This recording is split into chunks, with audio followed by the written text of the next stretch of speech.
Good morning, good afternoon, good evening guys, wherever you are in this beautiful world, whenever you're watching this video, welcome to the Bitcoin family channel. Today again walking and talking about Bitcoin, blockchain and life on this amazing beach here in Phuket very early this morning. I have 5 amazing Bitcoin charts, of course a trading tip, of course a travel tip, yes, some massive news about a cop and some Bitcoins. He could have been a millionaire, but what did he do wrong? And of course answering one of the questions of one of the followers. Let's quickly jump into the charts first to show you exactly what we are doing, as we had a beautiful weekly close. We only saw 17 candles before in Bitcoin's history at this level, guys. So that's a beautiful close. Let's quickly jump into the charts to show you exactly what I mean. Bam. The first chart today, guys, is of course this weekly chart. Look how beautiful that weekly candle there, this one, that green one, that was opened at 48,300 and had a high of 52,800, had a low of 47,700, but it closed at 52,130. This is a very beautiful moment for Bitcoin, as there were only like 17 candles in Bitcoin's history that closed at this level. This is very bullish, guys. 52k closing weekly candle. The new candle, of course, just opened. We have 6 days and 23 hours to see where this one will be heading. Hopefully it will be heading to that 60k level that I expect. But let's quickly jump into other charts to zoom out and show you exactly what my opinion is about Bitcoin at the moment. This one is not zoomed out but zoomed in, guys. You can see the yellow block over there. That is where all the liquidity is. That is where people are willing to sell their Bitcoins. That's between 50 and 53k. So we need to go there with the price to fill, those selling bits of those people over there. Huge liquidity on that block. If we break that liquidity, we buy up all that volume over there, we have the possibility to grow further to even 60k. Beautiful chart. If we look at this one, this Bitcoin Relative Strength Index, the RSI, you can see how beautiful we now have the first orange dot.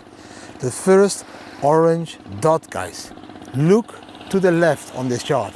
Look what happened every time in the bull market when we saw the first orange dot. That is a very bullish moment traditionally. Of course, aside of the COVID crash in 2019, after the yellow orange dots, we go up. We go up and form red dots. This is very bullish. This is the beautiful chart of Plan B, of course, but it is telling you exactly the market value divided by the realized value, and that is what we refer to the MVRV score. And when this dot turns orange in the past, we know we are going to go higher and higher and higher till we have a couple of red dots near that top over there, guys.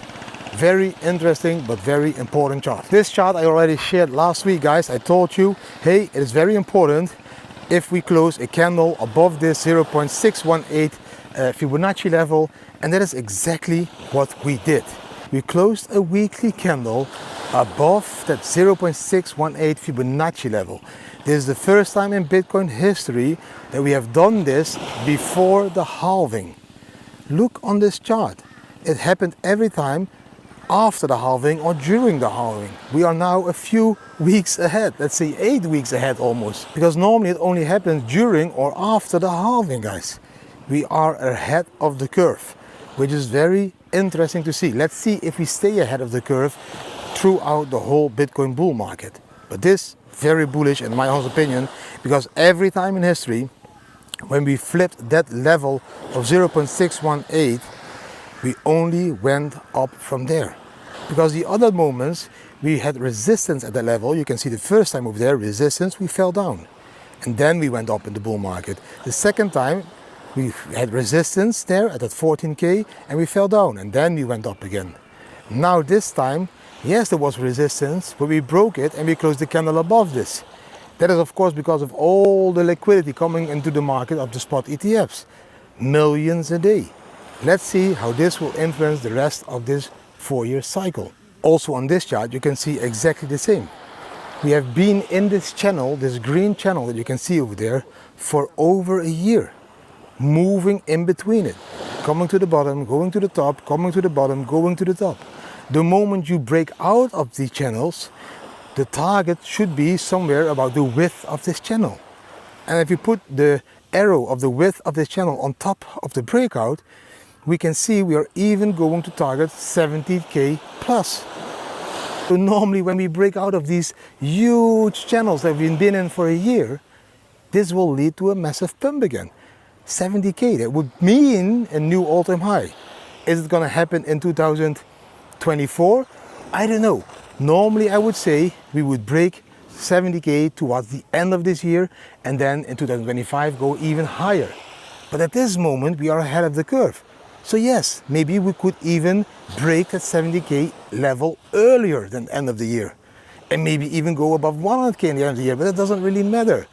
I told you all to buy Bitcoin around 20k, not even worse, I told you all to buy around 3k in 2019 already. I told you to go all in when I went all in at $800, $900 per Bitcoin. I truly believe we will go much higher than 100k, and that we will reach these levels of 120k, 130k easily if we are ahead of the curve and just keep going up like we're going up at the moment. I found it on Twitter. If you want to analyze it a little more, pause it and check it for yourself. Then we have this chart. This chart is just showing you how ridiculous it is that people are saying, yes, all that stuff is already calculated in. Yes, we are almost around the top. Look to the left. 2012 bull market. 2016 bull market, 2020 bull market. Now we have the market of 2024. We can see exactly where we are at the moment. And you don't think that we will create a shitload of green candles to the top over there? Of course we will. I don't believe that we will stay in this bottom area. I believe 100k should be easily reachable. And if we get even more bullish, yes, higher prices would be reachable as well. But yes, I prefer to be a little bit more cautious, a little bit more bearish, because I'm already happy with 100k or 120k or 150k, all good to me, guys. I don't need 500k, and you all don't need 500k.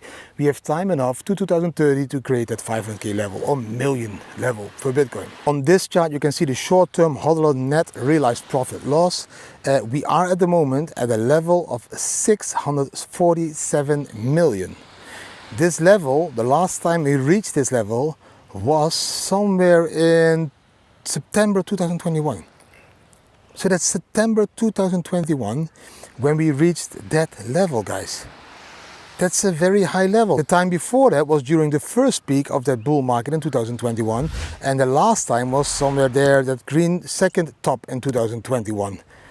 So we are now already in a short-term hodler net realized profit loss at the level that we were during the peak of the previous bull market. This is very interesting. Also here showing us we are ahead of the curve. And yes, this green area can go a shitload higher, and that means the price will go a shitload higher as well. Pause the video to analyze it a little bit more. I find these charts always on Glassnode. I like Glassnode. You can go into a deep dive into all the Bitcoin numbers, which is always important. It's not only the price, but it's everything else that's happening as well. So how many short-term hodlers, how many are in profit, how many long-term hodlers, how many are in loss. All of these data combined show you exactly where we are in Bitcoin. The more short-term hodlers will be in profit, the less selling pressure they will have. They won't need to sell their Bitcoins. They will all be having profits. And then the Bitcoin price goes higher and higher and higher. And there is always then 10% of those people that will only start to buy when Bitcoin is above 100k. Then Bitcoin drops below 100k. And then you have a lot of short-term hodlers that will be in loss. Then the numbers will change. And when the short-term hodlers will turn into loss, that is the moment that we also have an indication, hey, that's the bull market top. Those people starting to have loss, they will start to sell, and then that will have this effect on all the rest of the market, and they all start to sell. So very interesting chart. I haven't been this early before. I think it's around 7 o'clock and the beach is really busy already. It's like a lot of people doing sports, walking, all these activities. That is also what I like about Thailand. But that should belong to the travel tip. I hope you really enjoyed these charts, guys. Amazing charts again, showing amazing volume, amazing timing just before the halving. Close of 52,103 on the weekly chart happened only 17 times before in the history of Bitcoin. It's a very bullish sign. You're closing above this level. I truly believe that 61k will be the next target, and from that moment, yes, of course we can have a correction, a pullback, a dip, a crash, or however you want to refer to it. Yes, that can always happen. And if it is 10% or 20% or even 30%, it doesn't even matter. That is all part of a bull market. It is not only up. It's going up, it's going down, it's going up, coming down and slowly creating a new all-time high somewhere in 2025. Still my prediction, bull market up 2025. Yes, we will break the previous all-time high now in 2024 towards the end. So halving till December, we will be above 70k, and the rest will be playing out in 2025. Patience is very important in this industry. The trading tip for today, guys, is that you need to start and educate yourselves on the differences between spot trading, spot margin trading, or futures trading. Because there is a shitload of AML, KYC regulations going to happen to all these exchanges, just like Bybit. It's going to happen to all the exchanges in whole Europe and all other Western countries. So you need to understand which other products on that exchange you still are allowed to use. For example, the Netherlands, Bybit needs to stop using all the derivatives. These are all the high risk exchange possibilities when it comes to trading Bitcoin. But you can still do a spot margin, which means you can still borrow Bitcoins to make a bigger trading position. So instead of 1 Bitcoin, you can trade up to 10 Bitcoins by only investing 1 Bitcoin with a spot margin trade. So that's still possible to trade with bigger amounts, but you can't use derivatives anymore. You need to know the difference between spot trading, spot margin trading, and all those futures products like derivatives and inverse perpetual. If you want to know more about this, sign up to our free Telegram groups, where I will post a beautiful article today on the differences between those 3 versions of trading. Because you really need to understand what will be available for you guys in the Netherlands, but also in Germany, soon maybe France, Spain and other countries, because all these exchanges will be tapped on their fingers because of the whole MiCA regulations and all the shit show that now again the European Union is putting on their citizens, guys. So you just need to be prepared and educate yourselves on the differences between all these options that you can use on an exchange. So that's the trading tip today. If you don't want to Google, sign up to the Bitcoin Family Telegram group and you will find a beautiful article about the differences between those and how you can use them to keep trading, for example, on Bybit. If you want to sign up to Bybit, use the link down below, because you can still get a bonus up to 30k, $30 for just signing up, and many more cool stuff happening now on Bybit. If you want to trade decentralized, use the link to Apex Pro, the best decentralized exchange out there. It's just the best of the best. I'm only sharing the best of the best. Let's quickly jump into the travel tip. The travel tip for today, guys, is for all those people that want to travel a little bit longer. Just not for the people that want to go on holiday for 2 weeks because their boss only allows them to go on holiday for 2 weeks. I'm talking about the people that really want to have this freedom lifestyle that, for example, me and my family are living. For those people that want to travel longer, I think this is a very good travel tip. You need to always focus on yearly rental agreements, because if you take a yearly rental agreement, the price monthly will drop tremendously. You will be renting way cheaper than if you do a monthly agreement. Sometimes it's even so cheap that instead of like doing 3 months, for example, December, January, February, would be almost as expensive as if you do a full year. So always check out what the yearly price is, because even if you only stay 3 to 4 months, if the price is the same as a normal 3-month rental, you can then use those other 9 months to make profit. Because then you have the same investment, but then you can re-rent that house again to other people. So the travel tip for today is always compare the yearly price with the monthly price, and if the calculations are okay, and if you have a big advantage on the yearly price, then make sure that your contract allows it that you sublease or subrent the house to other people. And if you play that game well, you are even staying for free yourself, because those 3 months that you're staying there won't compare to the revenue you could be making in those 9 months. Yes, it is a little bit of a hassle, I need to agree with that, but for a lot of people that think that traveling is always expensive, no, it will cost you a little bit more time to make it cheap. So it's very simple. Always compare the yearly rent with the monthly rent, guys. And if that yearly rent is a little bit more profitable, then always take the yearly rental contract, but make sure that the rental contract will allow you to sublease or subrent your apartment or house to other people when you're not there. That was a travel tip for today. Let's quickly jump now into the next part. turning around, guys, for the next part. The next part is answering a question of one of the followers. Wow, the sun really comes up brightly, it's really early.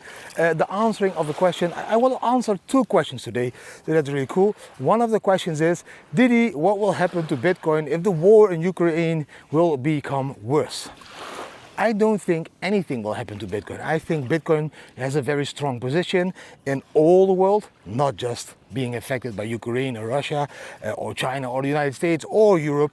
It belongs to everyone, and the price has become very stable. And always in situations of war, the rich people, the 1% of the rich people of the world, will always store their capital in a very safe store of values.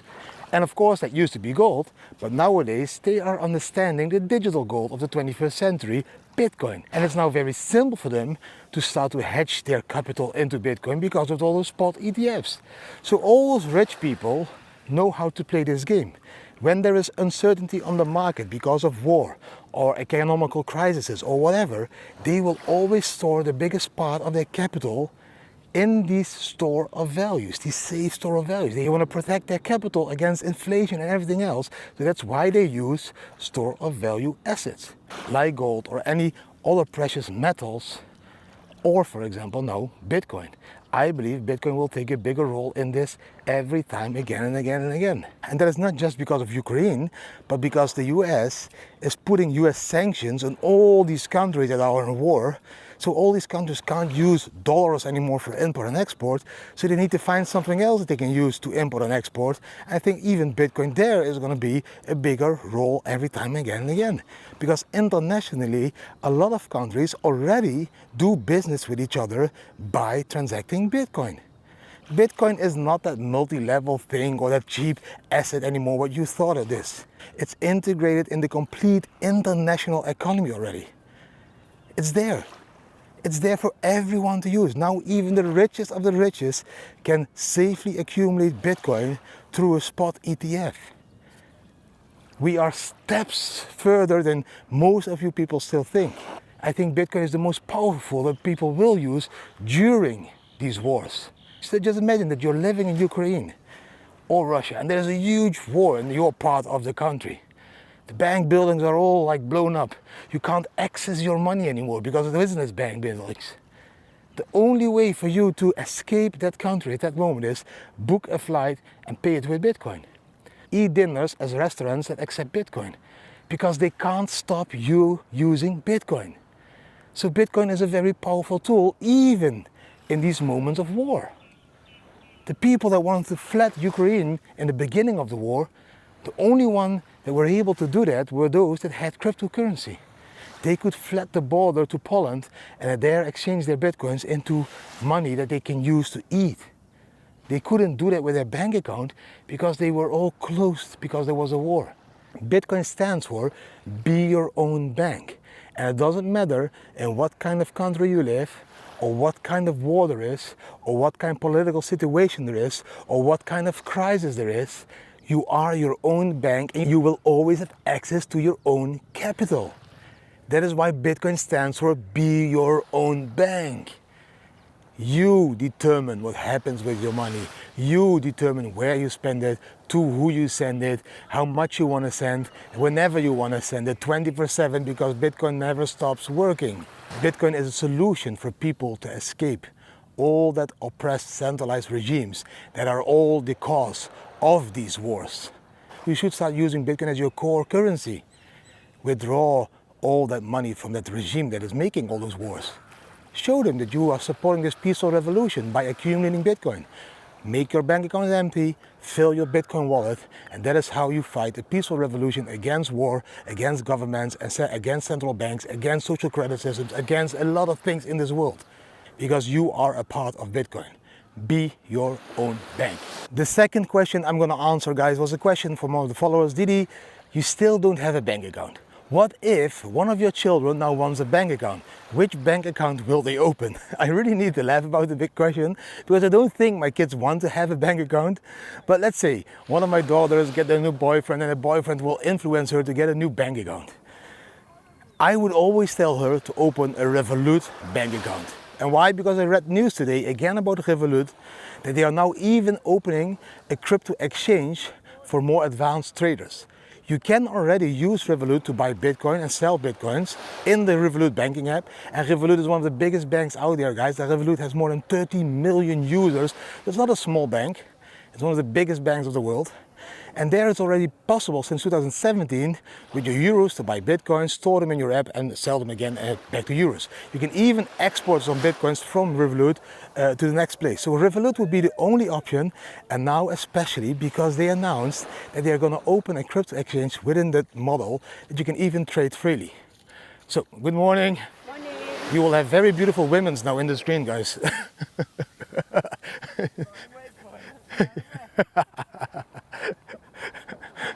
So yeah, that was the booty part. So for me, Revolut is the only option that my kids would be allowed to open if it is up to me. But you know, my oldest daughter is 18, the second one is 16, the youngest one is now 13. They are all old enough to decide for themselves. At the moment, they are very happy still with all the options that the Bitcoin industry is offering them. So for example, my oldest one, Jolie, 18 years old by now, she has, of course, debit cards. She doesn't need a bank anymore. She just goes everywhere she wants in the world and she uses her debit cards. She has a Top debit card, she has a Bybit debit card, she has a Crypto.com debit card, she has a Wirex debit card. My kids have these debit cards. And these debit cards do exactly the same that your normally children would do with his bank card. So my kids have never been given access to the banking system. I don't think they even want access, but if they would want access, then I think Revolut would be the only option where they even feel safe, because Revolut also supports Bitcoin to the fullest. So that's the second answer to the second question. Now let's jump into the next part. The next part, guys, is talking about the news. I read the most funny news ever this morning. It's from Australia and it's an Aussie cop. Hey mate! And this cop stole 81.6 Bitcoins during a raid in 2019.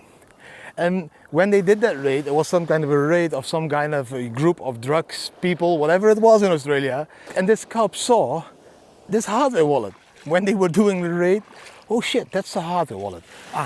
Probably my colleagues don't know what it is. They think it's a USB stick. So yeah, let them confiscate it, and I will go into that room where they, store all that stuff that we confiscated, and I will empty the ledger, or that hardware wallet, whatever it was, Trezor, and send all those Bitcoins to my private exchange. And so this cop did a pretty good job, because he even took care of IP addresses, VPNs and all that stuff. And then he transacted 81.6, or let's say 82 Bitcoins to his private account. At that moment, it was only 309,000 US dollar of value. So he must have thought, hey, 300K, that's very beautiful, Nobody knows that these criminals had it, because of course, nobody knows at that moment what Bitcoin is. 2019, it was not that popular yet. So let's take those Bitcoins and just keep them in my own pocket. And nowadays, that would be like 2.4 million US dollar worth. So he is now officially sued for the fact that he stole 81 Bitcoins. And he is still denying it. He's like, no, I didn't steal any of these Bitcoins. No Bitcoins were touched by me. They are not into my wallet. It's not my wallet. I didn't send anything. It's all not me. But the police is saying, no, you're lying. We can track all the IP addresses, and one of those IP addresses is linked to you. And he's like, no, but do you know that huge hack that happened to Ledger? Over 60,000 accounts were hacked. Probably one of those accounts was mine, so probably something happened with that hack to my account as well. I really didn't take those Bitcoins. Those 81 Bitcoins, I don't have them. So this is the most funny story of a corrupt agent in Australia taking almost 82 Bitcoins during a raid. I can just imagine this guy standing in this room and seeing all those criminals in the handcuffs, and then noticing, oh shit, mate, mate, I think that's a ledger, mate, let's take it. It's like Irish and Australian, like mixed. And he just takes 81 Bitcoins. Oh shit. Probably he sold them for 300K, and now he's scratching his head like, fuck, I could have made 2.5 million. Yes, you should have trusted Bitcoin more than all your centralized authority, bosses, and economy. So that's to me top-notch, funny story of the day, a cop stealing 82 Bitcoins. Oh man, even that a cop knows already what those Bitcoins were in that time. Beautiful. Thank you, Cop, for supporting Bitcoin and making some more promotion in the news for Bitcoin. Thanks, mate. Let's jump into the next part. The next part is the last part of the video, guys, the inspirational part, the life lesson part, whatever you call it. Today's life lesson is going to be very simple. Giving gives you a lot of happiness. It's not even a quote, it's just something that I experienced in the last 8 years of traveling. Whenever I give to people, poor or rich, it doesn't matter, it gives me happiness. So I will always keep giving. It's just too beautiful to be able to do this. So yes, we do have a nice capital. So yes, we do earn something every month. So yes, we do give to poor, but also to the rich people. It doesn't matter to us if you're rich or poor or whatever it is. We just love giving. And when we keep giving, we believe that you will always receive back. Money or Bitcoins or any other form of asset for me is energy. The more you give, the more you receive back.